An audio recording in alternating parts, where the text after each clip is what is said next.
Welcome, viewers, to the fifth edition of Beneath the Surface. Of course, you're watching on WTOP 10 or listening along on WNYO 88.9, the Laker Radio Network. This evening's guest is Megan Ahern, current Oswego State women's hockey coach. Megan, thanks for sitting down with me today. Yeah, thank you for having me. Of course, before we dive into it, obviously you joined the Lakers team last season as an assistant coach, but we kind of want to talk about initially your childhood and high school, obviously coming from Oswego, being born and raised. Obviously, that's a cool story. Yeah, definitely unique in the coaching world. Doesn't happen very often that you end up getting the chance to coach, back where you grew up and kind of where you're from. So it's definitely something that's pretty unique and something I'm really thankful for. So let's dive into it here. Obviously, what really sparked you to play hockey early on in your life, and who had that big influence in making that decision? Um, so my dad actually was a big hockey player. He was the captain of the Lakers and he played for Oswego State. So I don't really think I had a ton of a choice with what sports I played growing up. Not that I would have chosen differently, given the town that I live in. I think Oswego is known definitely as a pretty big hockey town and a hockey community. So I think inevitably that probably would have been kind of the sport that I ended up choosing regardless. But I think my dad was really one of the big drivers behind me playing hockey and definitely my role model. Did your dad take you to any Oswego State like men's games or the women's games when you were younger? Yeah, growing up, we always had season tickets, always went to all the games. And I grew up actually going to all the games back at Romney when they played over there. So that was pretty cool. And I got to see the transition when the team moved from Romney to the new facilities. So I grew up going to the men's games. And then when the women's team, relaunched back in '07, I believe, that was pretty cool to start seeing those games and kind of seeing the way that program unfolded as well. So now diving into your own hockey career, when did you realize that you wanted to be able to play hockey at like the Division III level, for example? I think that was something that was kind of always a driving force in the back of my mind. I wasn't really sure kind of what that was going to look like, where I would play or what college I would go to or, what I would major in. But I think I always knew that I wanted to play college hockey. I grew up also playing soccer and softball, but that was just kind of always a thing for me. I knew I wanted to play college hockey, and I was lucky enough to do that, going to Hamilton and playing there in my 4 years and having a really awesome experience and career there. So it kind of was not really an if, but sort of a where and how. So that was something that I'd always wanted to do. Then you talk about that where and that how, and you ended up going to Millbrook School for obviously high school, which obviously isn't in Oswego. You want to talk about what factors that led you to make that decision, and just initially talk about how Millbrook was for you? Yeah, I was lucky enough to go to prep school. It was something that was never really on my radar. I think I was probably about maybe 12 or 13 playing at nationals, and I was approached by Ricky Reichenbach, who's now the coach at Maine for their women's program, but at the time he had been the coach at Millbrook, and he had approached me from a recruiting standpoint about playing at Millbrook, and it was something that we looked into as a family, and my parents were really supportive of me, and I was fortunate enough that they made that possible and made that happen. And going to Millbrook was awesome. It kind of started me on the track, and I think the trajectory that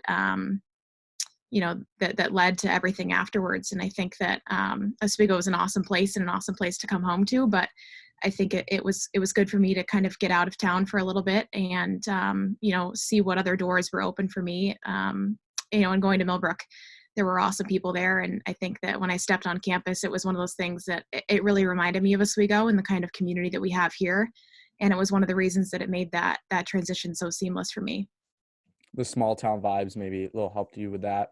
Yeah, it was a very small community, about under 300 students there. So it was kind of similar, maybe even a little bit smaller, but similar feelings to Oswego. So it felt like home.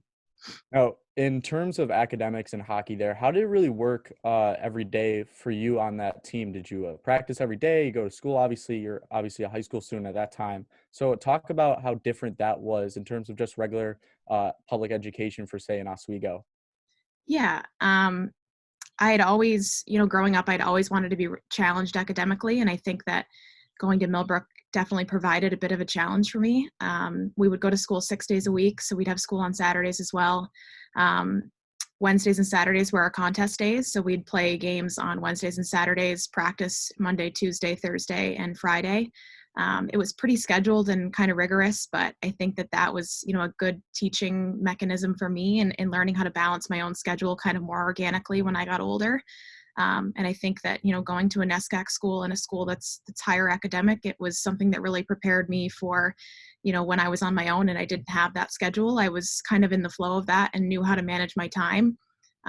Being a college athlete, a student athlete it's hard. And I give our kids, a lot of credit for being able to juggle those things and do it efficiently and get good grades. And so I think Millbrook was one of those things that really set me up for more success in the long run, just being able to manage my time and academics and athletics. Now, you talk about that strict schedule. Did that really help you now that you're a coach and taking that past your educational uh, career? Yeah, definitely. I think that helped me in college. I think that helps me in my career now, just being able to kind of manage, especially, given the circumstances now where things are kind of unorthodox and we're not all in our offices or kind of following the same schedule. So, being able to set a schedule for yourself and fit in Zooms and fit in different things and kind of be able to go with the flow every day of what's thrown at you work-wise, I think that that was something that definitely prepared me for, and I mean, nothing can really prepare you for this, but, being able to manage your schedule, that definitely helped a lot. Now I'm gonna backtrack a little bit. How was your family really involved when you ended up going to Millbrook? Did they end up watching some of your games too, travel out to see you? How was that transition with them, and how involved were they really? Yeah, my school was about 4 hours away from home. It was just down in the southern New York on the border of Connecticut. So it's definitely a haul. But, being a hockey family, I think my parents were pretty used to traveling a lot. And, my parents were incredibly supportive. I'm really lucky. My dad actually coaches the high school team in Oswego. So whenever he wasn't, coaching or busy, they would always come to games. My mom was really the person that followed me everywhere. She would make all my games. My parents would make most of my games, but my mom was always there. And even through college, she never missed a game. So that was pretty cool and definitely something I'm really thankful for, just that they were so present. Now, we'll take a quick break here with Megan, and we'll head back into her playing career. You're obviously listening on WTOP 10 and listening along on WNYO, the Laker Radio Network. We'll see you after this quick break.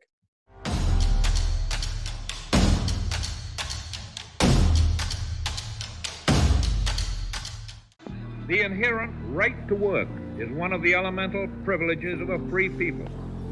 Endowed, as our nation is, with abundant physical resources, and inspired as it should be to make those resources and opportunities available for the enjoyment of all, we approach reemployment with the real hope of finding a better answer than we have now. Donate to Goodwill, where your donations help fund job placement and training for people in your community.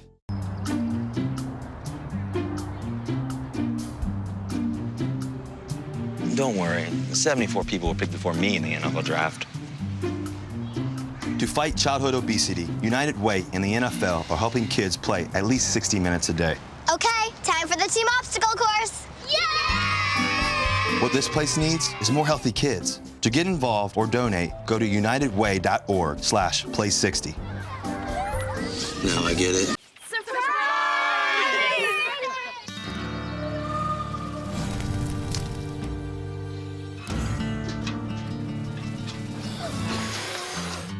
Preventing wildfires. That's all Smokey wants for his 70th birthday.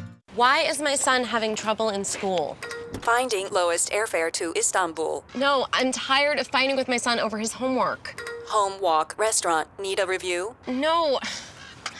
He's smart, but his mind wanders. 7 wonders of the world. Why don't you understand me? I do. I was trying to show how Connor feels every day. Redirecting to understood.org. Join parents and experts at understood.org, a free online resource about learning and attention issues to help your child thrive. You make me wear my bike helmet. Taught me never to run with scissors. So why do you keep a loaded gun in your drawer? How safe is that? You asked them to follow some safety rules. Now they're asking you. Never let your gun get into the wrong hands. Always. Lock it up.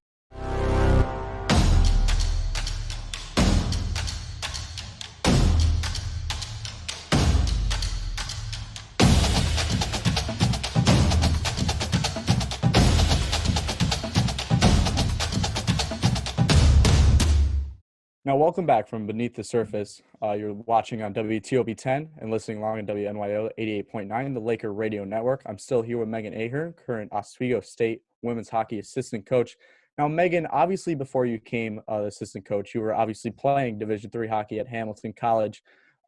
Before we get into some of the questions here, career stats: 99 games, 38 points, 13 goals, 25 assists, and 14 points your senior year, just to list them off here. Let's get into it here. Before or while you're playing at prep school and making that transition, did playing at prep school and making that decision easier when you decided to go to the Division III level? Yeah, I think so. I think that, being away from home and making that commitment to be at boarding school, I think that that kind of puts things into perspective for you to see if that's, it's a very similar kind of mirror, that path going from boarding school to college is pretty similar, like I was talking about, with kind of the way your time is managed and balanced. And I think that it made my decision pretty easy, knowing that I really loved the lifestyle of, the way that boarding school had set that up for me, and it made that transition into college hockey pretty seamless. Now, you talk about boarding school. Did you ever think you were about playing for Oswego State while you were in Millbrook? That's funny. It really, I love my hometown and I love the community here, and growing up going to the men's games and the women's games, it had kind of been on my mind. But I think that, we tell our players this and our recruits all the time that, there are a ton of great colleges out there, and there's a perfect fit for everybody. And I think that I've always loved Oswego State, but I think that Hamilton was just really the right fit for me academically and athletically. Emily McNamara, who was my coach there at Hamilton, we had a really good connection. And I think that, through the recruiting process, she was somebody that made me feel comfortable, and I felt like that was a good fit. They had a strong science department there at Hamilton, and I went for biology and pre-med, which obviously I'm coaching hockey now, so that's quite the transition, but that was what I was really interested in. So I think that just the way that the puzzle pieces fit together, Hamilton was a good fit for me. And you talk about playing in front or going to your hometown and staying away from that. Well, what was it like playing against Oswego, and what did you look forward to playing those games? It was pretty cool. It was really cool to come home and play in a rink that I was so familiar in and that I had skated on a million times. And actually a rink that, Digger and I would, Mark Digby, the head coach, and I would work in the summers and work on my individual skills. So it was fun to come back there and see people from my community in my hometown, and, to have my name announced in a rink that I grew up in was really cool. And it was fun to play against, coaches that I knew from here, and to have them in our rink at Hamilton, and just all those experiences. There were a lot of really little moments that kind of make it all feel worth it in a full circle way when it comes to, growing up as a hockey player in this community. And you talk about that experience. I'm actually going to get specific. In that 2016-17 game against Oswego, when you guys traveled into Murano, you had 2 assists in that game, one of those being in the OT winner. What was that feeling like, knowing you made that impact in front of your friends and family in your own hometown? I think, it always feels good to be able to contribute in games that are close like that, but especially in something that kind of hits a little closer to home. That's a lot of fun. And that's one of the things that stick with me as a fun memory is, being able to come home and play in those games. And obviously it's great that we ended up winning, but it's always fun to come and travel home and be able to contribute like that. Did you end up specifically liking coming on the road and playing in Oswego, or obviously did you like staying home at Hamilton and playing Oswego in your own barn? I think that's a tough one. I think that it's always fun to play at home and to kind of have home field advantage. But, like I said, traveling and, being on the bus, and it's fun to, you're always driving home and from college and getting here. But there's something different about traveling home on a bus with your teammates and coming into your hometown and having everyone know that's where you're from. That's a really cool experience. And then, getting off the bus and being in a rink that you call home and seeing, familiar faces around, that's a lot of fun too. So. Now, in your 4 years with Hamilton, did you have any specific moments that you really thought were like the career, your favorite moment during that time when you were with the team?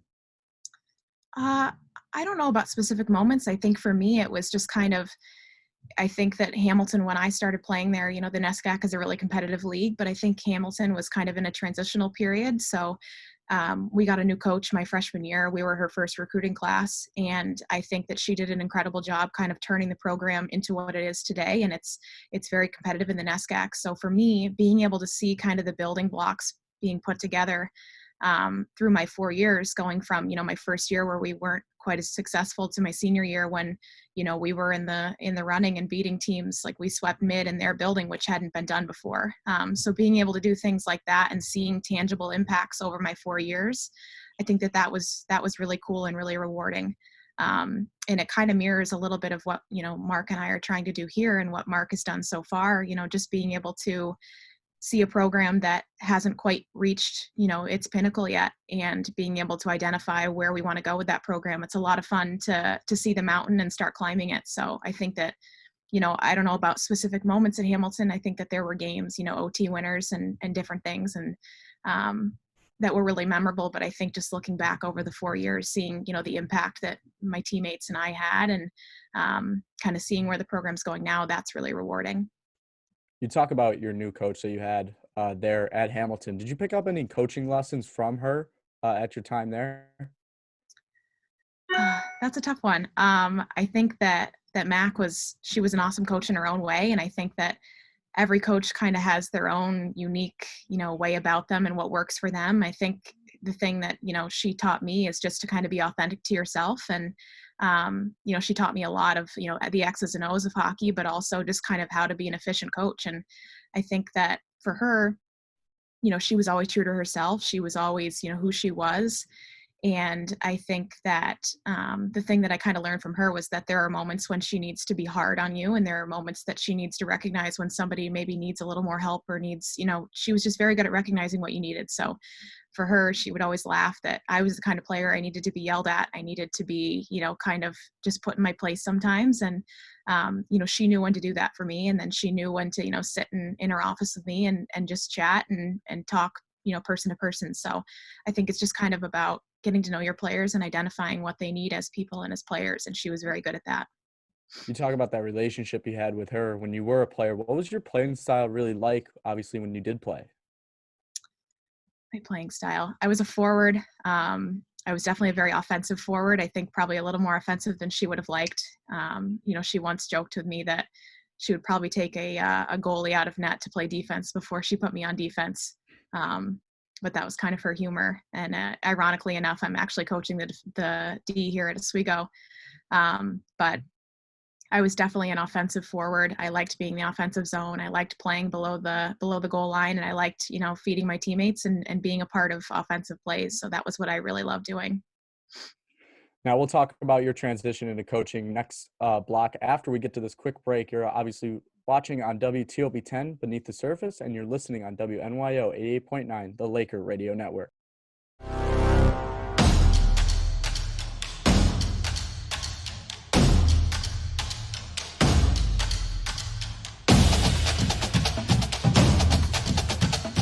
Got your personal references, high school diploma or equivalent?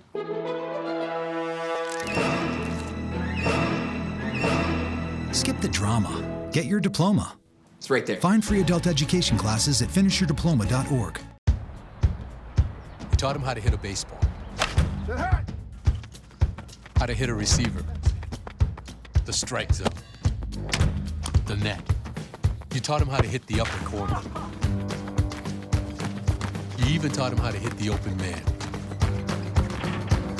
But how much time have you spent teaching him what not to hit?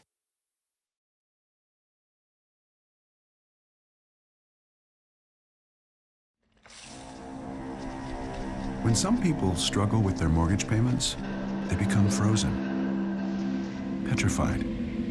Not knowing what to do, they do nothing. But the people who take action are far more likely to get the most positive outcome. Making home affordable is a free government program. Call now to talk one-on-one with a housing expert about the options that are right for you. Real help, real answers, right now. It's a beautiful day out here. Sunny today with light breezes, giving way to clouds in the afternoon. We could see some light precipitation to moderate precipitation later on, followed by powerful storm-like conditions. 90 miles per hour winds are expected. Authorities are asking everyone, stay indoors. Come on, that's it. Let's go.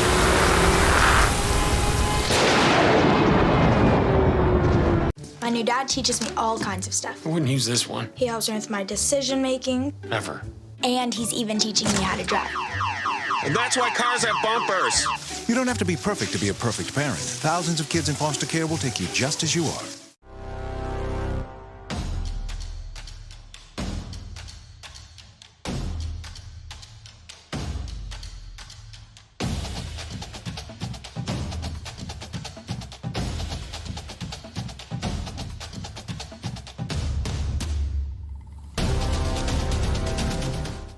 Now, welcome back into Beneath the Surface on WTOB 10, or obviously you're listening on WNYO 88.9, the Laker Radio Network. I'm still here with Megan Ahern, current Oswego State women's hockey assistant coach.